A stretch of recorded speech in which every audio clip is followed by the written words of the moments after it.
NewsBiscuit. Real fake news. Welcome to NewsBiscuit, the UK's original fake news. NewsBiscuit, taller than Sunak and Starmer combined. I'm your host, Wrenfoe, and I'm joined by the UK's Eurovision entry. SparklyBob. Good morning. And Mrs. Wrenfoe. Hello. This month, the nation gets 2 coronation bank holidays with which to make a guillotine. Avatar becomes the highest grossing Smurf movie of all time. Oh, God. And the oldest convicted Nazi dies at 102, leaving UKIP 1 member short. And that brings us to our first round news and brief, where our panelists select their favourite headlines. Mrs. Wrenfoe, what do you have for us? Thoughts and prayers for those that lost their blue tick.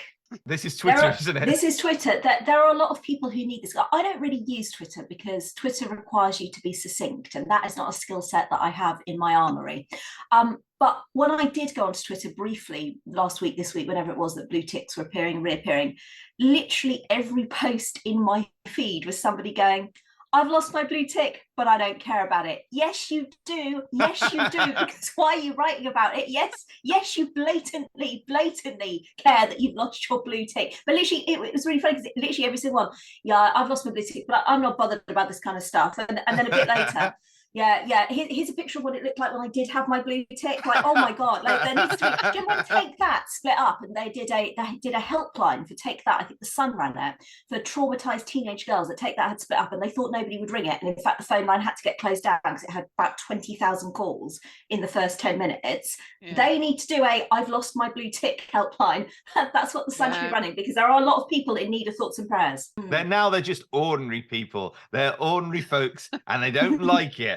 They don't like being normal. Because if it really didn't bother you, you wouldn't have even noticed it disappearing, would you? Exactly. You wouldn't have even kind of like, it would be like one day, like the people in like 6 months' time, you suddenly go, oh, I think I had a blue tick actually. I've just realised, God, they're the ones who didn't really care about the blue tick because they've only just noticed. You could end up on a slippery slope of going, actually, yeah, I had 2 blue ticks, actually. Like, you might not have remembered that. Like, they were really rare. Yeah, but, I had a purple triangle. Oh, do you not even know what the purple triangle meant? Well, first rule of purple triangles, we don't talk about purple triangles. Yeah. Means you got syphilis.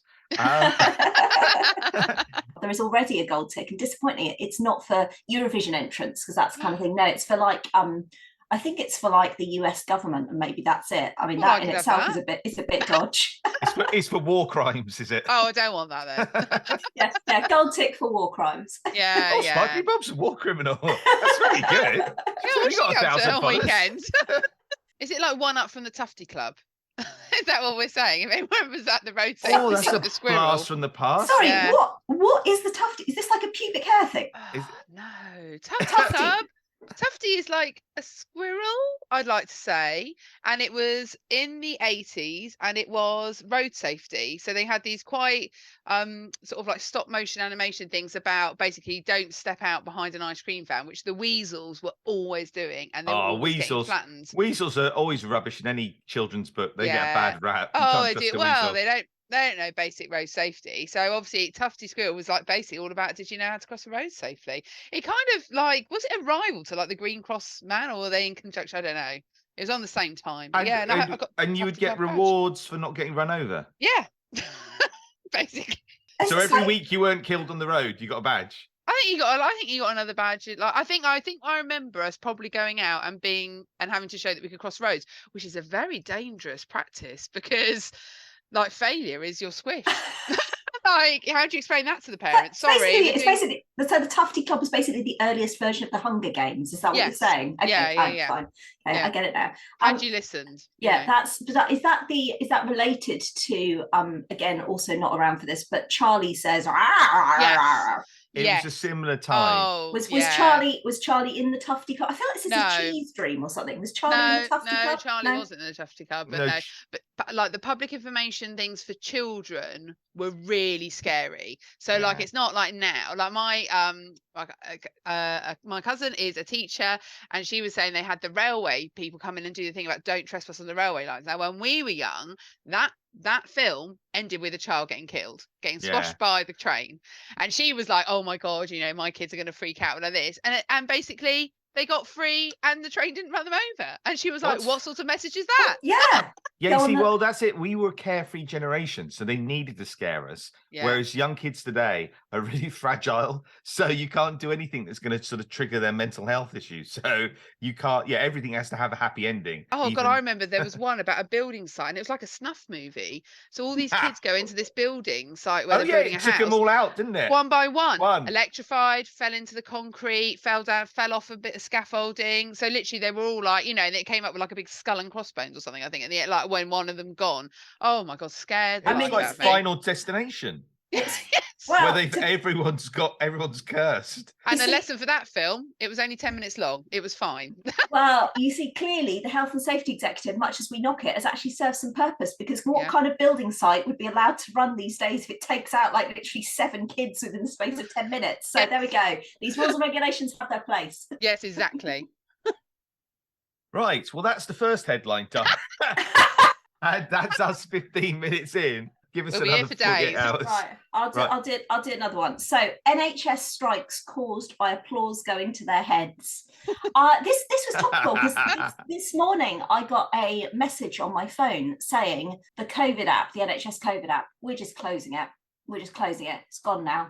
COVID's gone. It's not a thing. Even if you think that perhaps, okay, COVID, all this shit about we're getting to learning to live with it, blah, blah, blah, blah, blah, even though it's still killing like tens of thousands of people, but cool. We'll just like, yeah, we'll just gloss over that. Like, surely if you've like made an app, would you not want to like keep that updated and not literally go and spunk all that money up the wall, which appears to be what they've done by just going, no, we're going to mothball it now. COVID, what COVID? Pandemics, what pandemics? And what's weird is there's literally headlines today saying, oh, there might be a new strain. Yes, yeah, exactly. So you just know that in like 6 months' time, they'll be like, oh, we've invented a new app. yeah. See that MP, that Conservative MP's got kicked out the party, hasn't he, for being a bit of a Oh, COVID a lot. denier I mean, or whatever. God, I mean, he's been a swivel-eyed loon for years. Like, I mean, Yes, he's been a bit mad on a whole series of different issues. So I think they were probably just looking for a final excuse to kind of get rid of him. Yeah. But, But yeah, he's gone like, isn't it? The vaccinations, like isn't it? He's equated to the Holocaust or something. Even they went, oh, that might be a step too far. yes, either he knows nothing about vaccines, or he knows nothing about the Holocaust. It's a strange conflation. I'd like to say, because I've heard him speak before, I think he knows nothing about life. I like to think that actually maybe he just misspoke and he just used the word Holocaust and he meant something else. And it's only afterwards he went, yeah, his aide goes, you know, you said Holocaust. He went, no, I meant to say the common cold. Oh, shit. Really insensitive. I can't believe I've said the Holocaust. Oh, well, I'll have to double down on it now. I can't pretend I didn't say that. Yeah, just own it. I've got another one for you. World's biggest ever rocket aims to prove Elon Musk's ego isn't visible from space. I really enjoyed, as someone who's kind of worked in relatively senior roles for quite a while now, I really enjoyed the PR that was put out around that rocket exploding, where they were literally like, yeah, great job, guys. Yeah, absolutely. Yeah, we smashed it. And you're like, what? It's exploded. Yeah. That's what we meant it to do. That's what we meant it to do. We meant for it to go up and completely like fall to pieces. Yeah, brilliant. Well done. Yeah, everybody. High fives. Yeah, we did it. Like I have definitely applied that technique multiple times at work when something's gone horribly wrong. You see, this is why we did this. So now you can all see this is like perfect. This is perfect. It's perfect execution. Yes, as someone pointed out, if they were genuinely sort of expecting it to explode, why did they actually stick the spaceship on the rocket at a huge expense? They could have just put anything on there, much cheaper. Yeah. Could have just blown up a box. Oh yeah, we could have done that. Save 3 billion quid. Oh well. Yeah, but yeah, I did admire that was a masterful stroke. Like the rocket engineering team might be absolutely shit, but his PR team are like that, smashing it. Good work. And one more for you. Joe Biden's skeleton to run for president. I think that's a bit mean. But he's 138. Yes, but there's a reality he's probably not the worst option out there, which, you know. Well, I feel sorry for the American public because a rerun of Biden versus Trump. I mean, it was underwhelming the first time round. I mean, second time, what's improved? Second time round, Biden's that much more old. And Trump's that much more in prison. Thing is, you know where there's some people who like you find out how old they are and you go, no, no, they're not that old. Oh my God, I thought they were still in their 60s. With Biden, you're like, huh, that's a bit younger than I thought. Like, he is not someone who feels like he's aging particularly well. He really looks his age and sounds his Yeah. age, if not older. Like, Presidents say they're going to go for a second term. It's because they've kind of got unfinished business and they still want to, they like the power. But actually, as I've got older, I've realized that it's usually because they don't want to go to prison, that they've done a series of shady shit in their first term. And they realize the only way to avoid a prison sentence is to be president again. Because I don't think Trump wants to be president again, but I'm pretty sure he No. doesn't want to go to prison. Yes, definitely. I just thought it's because perhaps he gets a fancier funeral if he dies in his second term. So he's holding on for a real, like, So he hasn't saved up and got a co-op one. He's saving to get a White House funeral. That is a good reason. I would do that. If you get like those sparkly horse parade things, I would be up for being president if you get that as a result. I mean, it's quite a lifestyle change. Allegedly, Biden didn't want to run the very first time. And he was, he didn't. And he was persuaded to as like the only viable Democrat. I mean, you do have to question. I mean, there's not even that many of them, is there? Like, you're like, guys, we've got to have a word with ourselves. If this is literally the only people we can represent, because none of the rest of you are either dodgy or awful or incompetent, like, then we need to have a look at who we're putting forward. Just do a really quick fire turnover. No, done. Shit. No, next one. Next one. It's like a production line, isn't it? Bring the next one in. Talk about quick fire turnovers. I'm all for monarchs being killed every year, because if it means I get 3 to 4 bank holidays each year due to the funeral and then the coronation, this is brilliant. But we do need to kill one every year. Well, like for them, yes, but they're lizards. It doesn't count. You've been watching V again? Another 80s reference. Is it? Yeah. Is that all about the Illuminati V? Yeah. They seem to spend a lot of disproportionate amount of time eating rats. I think if they're meant to be like some sort of higher intelligent, you think, really, rats? Is that the best you want to do? Like, they want to eat something a bit nicer? And maybe cook the rat? No. Anyway, thank you, Mr. Wrenfoe, for your headlines. SparklyBob, what have you got for us? Boris Johnson announced as the new BBC chairman. I mean, let's be honest. He would have done it the first time if he thought he could have got away with it. I think he'd fancy that. Oh, my goodness. Britain's Got Talent not fixed, says 2024 winner. I do enjoy Britain's Got Talent. I particularly enjoy the highlights that get shown on Gogglebox, which is the only way that I really watch it. Yes, so the random strippers that came on in which they were showing. I mean, sorry, spoiler alert for anybody who's not yet seen this episode of Britain's Got Talent. They implied that they were doing a magic show, but the magic show appeared to be to take their clothes off. It was like some really weird, pervy. Like first date, I'm gonna do some magic for you now. What is the magic? It's my penis. Okay, cool. What's under the handkerchief? Is it a rabbit? I mean, surely they've got to have, because aren't they? I mean, again, I've not watched it for years, and yes, like you, only see bits on Gogglebox is anything I get to see it with.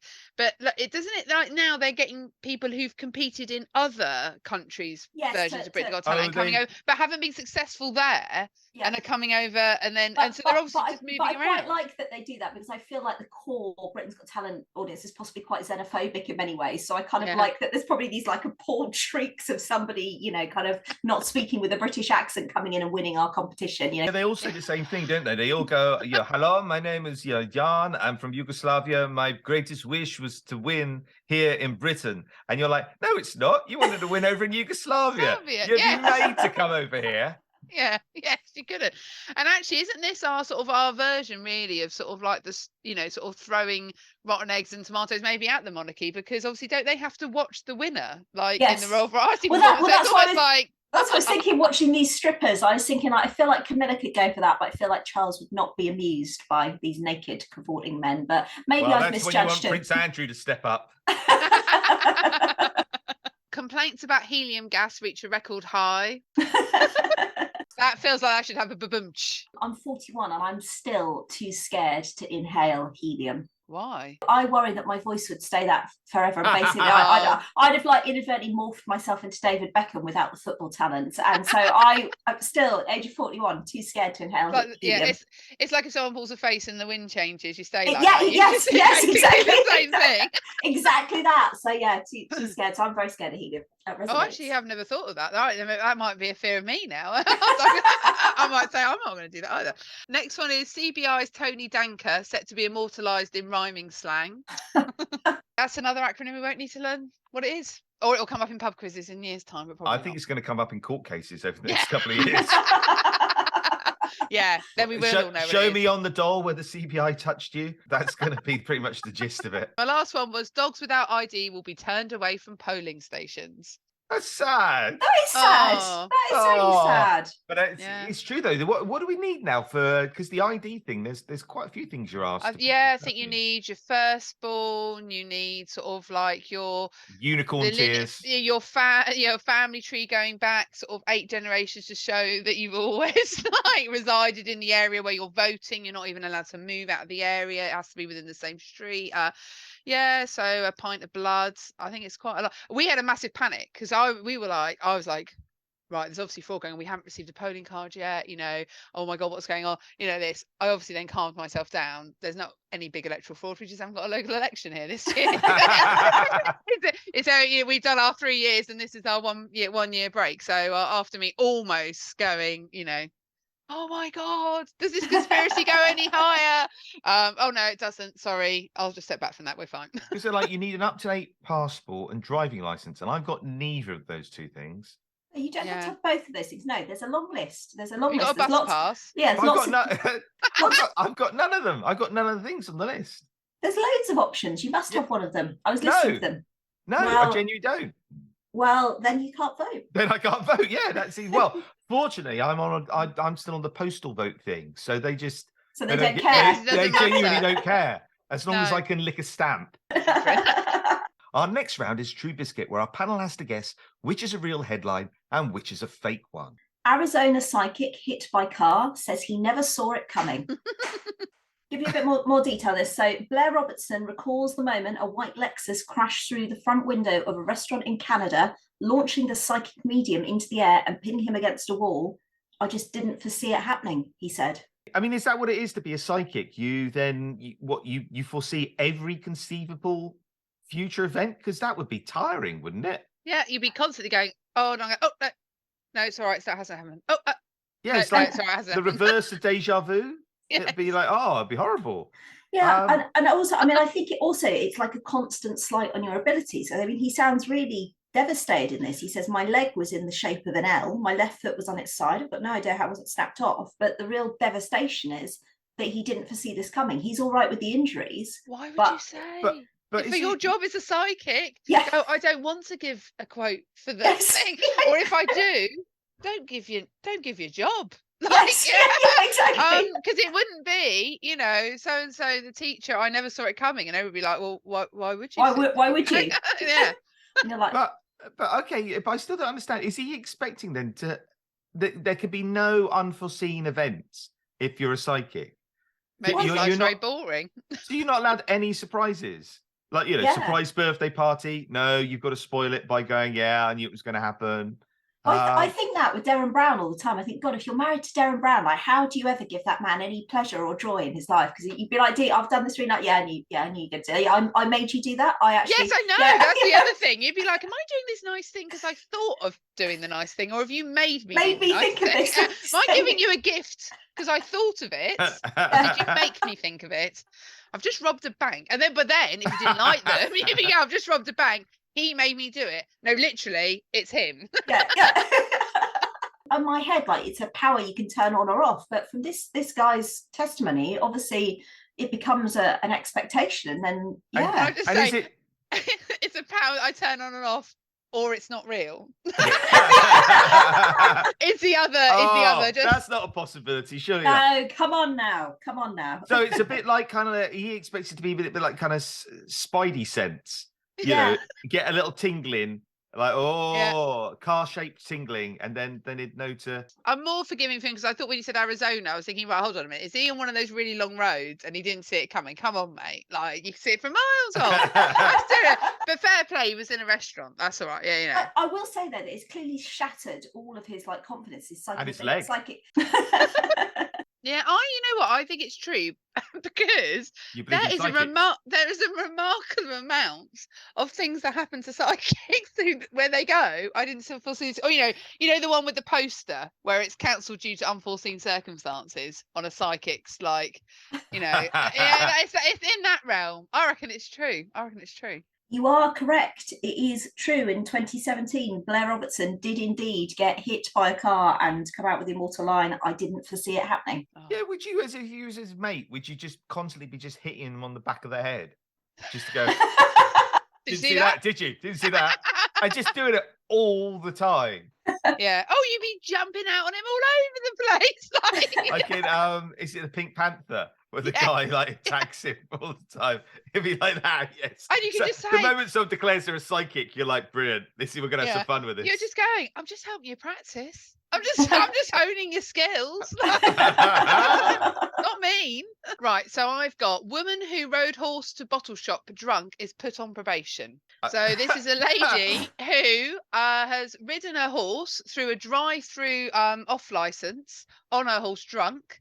But she was 4 times over the limit. And is she there was a limit for when you're driving a horse? I say driving a horse. Riding a You're horse. riding a horse, aren't you? Riding a horse. Well, yeah. Apparently, she was 4 times over the limit. I think because there is you can get prosecuted if you're drunk on a bike and stuff. You're not meant to be on anything on a highway, are you? You've got to be in control. But surely with the horse, surely it only matters if the horse is drunk. Surely it doesn't matter what the rider's doing, as long as the horse is sober. Well, apparently she was refused service, and it said this pensioner has said, I don't see what the problem is. I've ridden my horse loads of time through the off licenses after a few bottles. I've never been refused service.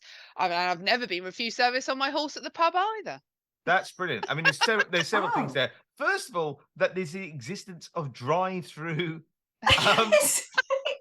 Yes. I mean, that doesn't seem wise anyway, does it? But increasingly, if you go and get petrol, including petrol stations off the motorway, you will notice there are now, God love the Brits, huge sections of the petrol station devoted to alcohol. And you're like, I'm not an expert in legislation, but I'm fairly confident that drink driving is illegal. Why are we selling alcohol in a petrol station near to petrol, which is flammable, as is alcohol? This is a disaster movie waiting to happen. It's been a long journey. Treat yourself. Need a little pick-me-up. Yeah. Got some way to go. When the conversation in the car has got a little bit stilted and you just want to inject that party atmosphere. What was that film we watched years ago? I always forget the name of it, which was 2 guys driving around France. Sideways. Oh, yes. They're just drunk the whole time. Drunk. They go from one wine vineyard to another and then drive on. And nobody at any point goes, actually, guys, just sleep it off. They're like, no, we're fine. La, la, la, la, la. Sorry, that was an aside. Sorry. I mean, I'm also I'm also quite intrigued about the size of the pub that she's managed to get served, presumably on horseback. Yeah, I want to understand the dimensions about it. Is it like a Shetland pony? Is it really small so it can get through the door easily? Bars are quite high, though. You have bar stools, so sitting on a horse is not unreasonable. You've got to get into the pub, right? You've got to get in through the door, haven't you? Yeah. It would have to be one of those really little, like you can get micro picks, can't you? So maybe there's a micro horse, and is she a very little lady? Yeah, she definitely have to get off for the door. And that seems odd, doesn't it? Because you get to the door, you get off the horse, bring the horse in, then you get back on the horse again. I'm looking at this door now, and this door could not allow a horse to pass through. That's why we bought this house. For that very reason. Maybe it's not her fault at all. Maybe it's the horse that just goes there. Maybe she's like, gets on the horse every day, goes, oh, come on, we're going to ride across fields and things. And the horse goes, nope, we're going for Are you saying the horse is an enabler? Well. Yeah, a horse is like her. Gateway horse. Yeah, I was only drinking squash before I got this horse. And then he's just kept taking me to harder and harder liquor places. There's a reason they call heroin horse. Yeah. Yeah, this is what they mean by county lines. It's horses up and down the country. That's how you get over the county lines. You can only do it with a horse because it's quite exhausting. Leaping over the fences, the police shaking their fists, going, damn you. Over the county lines again. Right. Well, I mean, this is so plausible it hurts.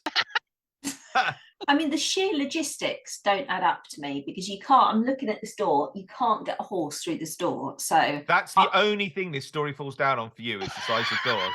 yeah. So I'm going to say no. I don't think it's true Right. Because of doors. because of Yeah. doors.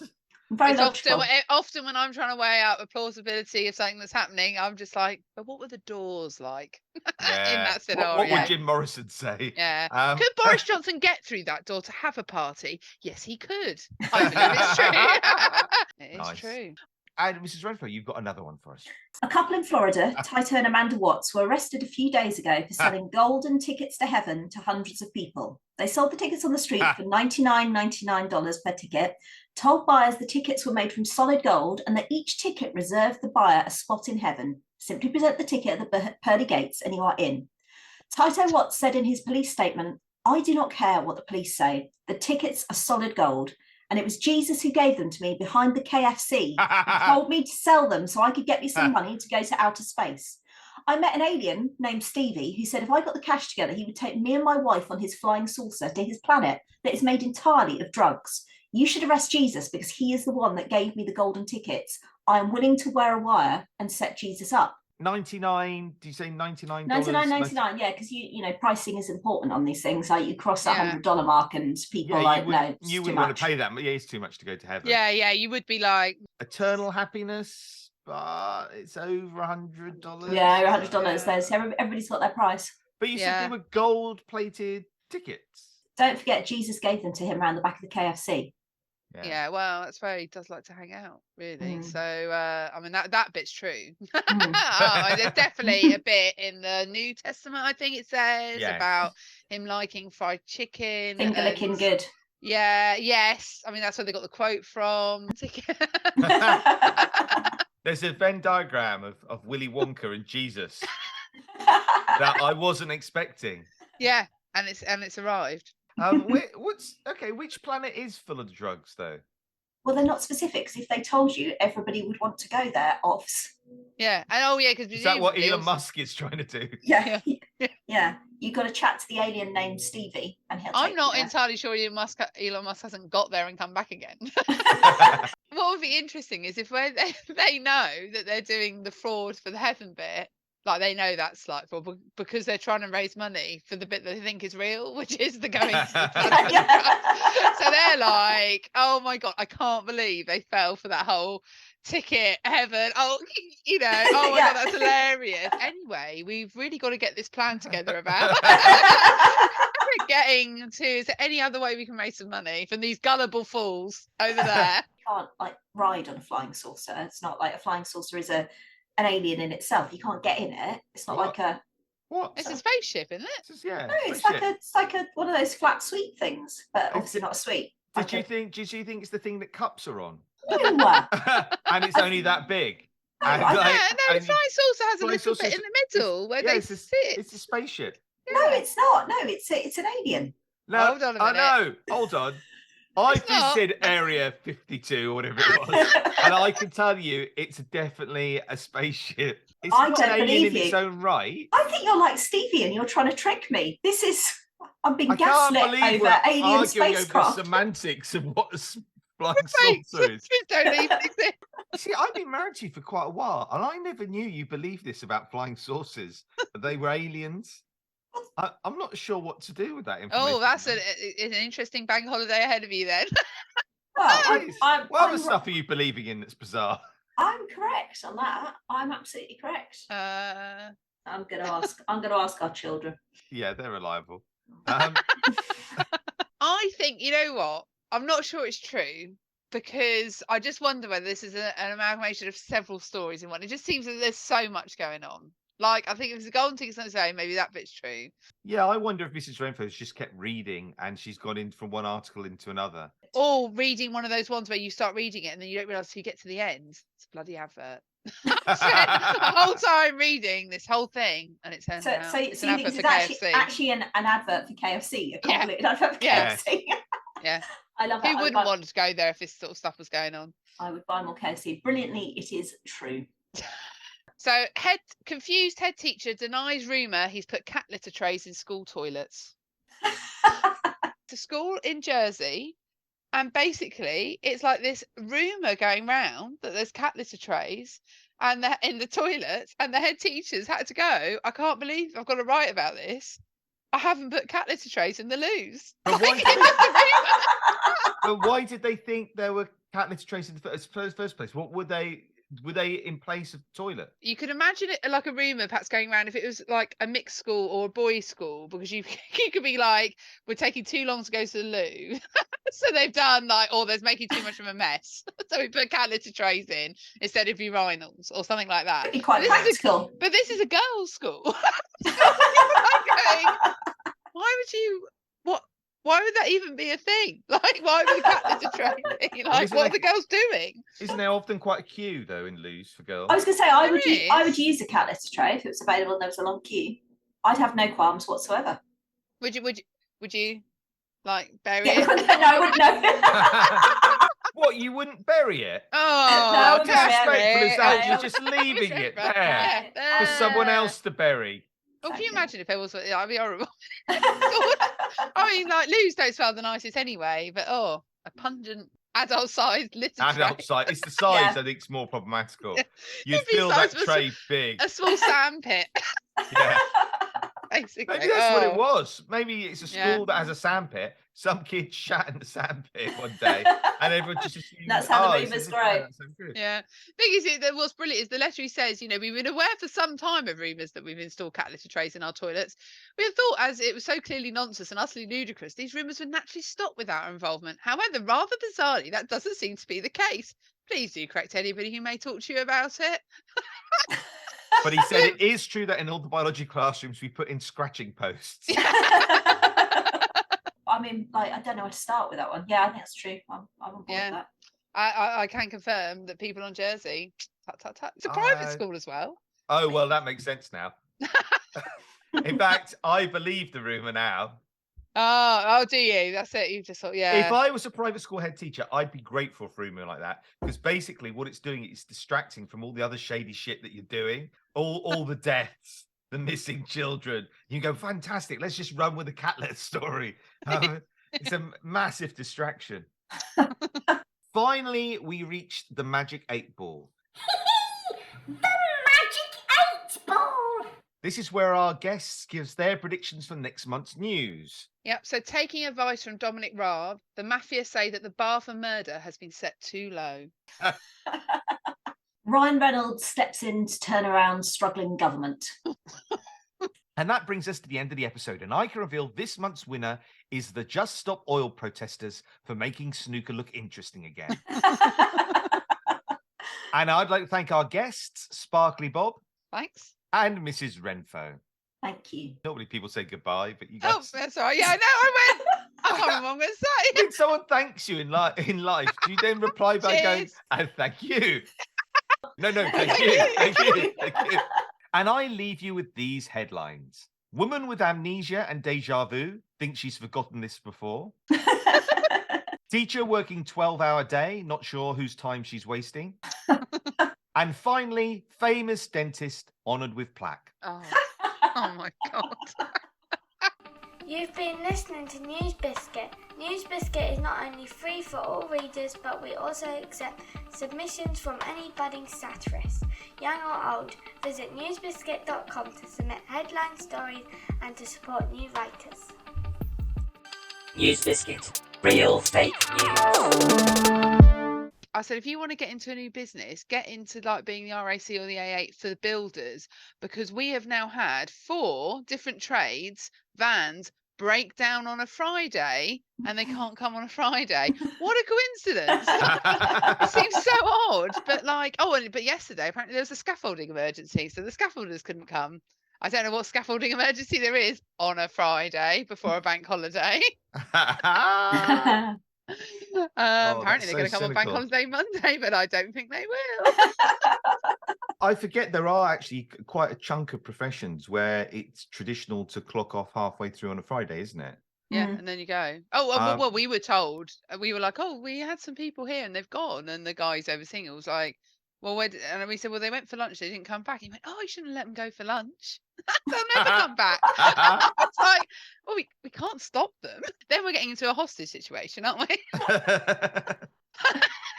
Now, I had a member of staff who was a maternity leave. This is back a couple of jobs ago, who was always off on a Friday and a Monday, and I picked because obviously by the third time it's happened, and he went, yeah, it's weird because my old job said about this as well. So God, it's funny. That is a pattern, isn't it, of my behaviour? That's hilarious. I know. It's like you caught out a serial killer. And you just say, you do know you've just killed a lot of people in a sequence. And oh yeah, that is odd. I hadn't really. That's been mentioned to me before, I forgot about it. I wonder if that's a pattern.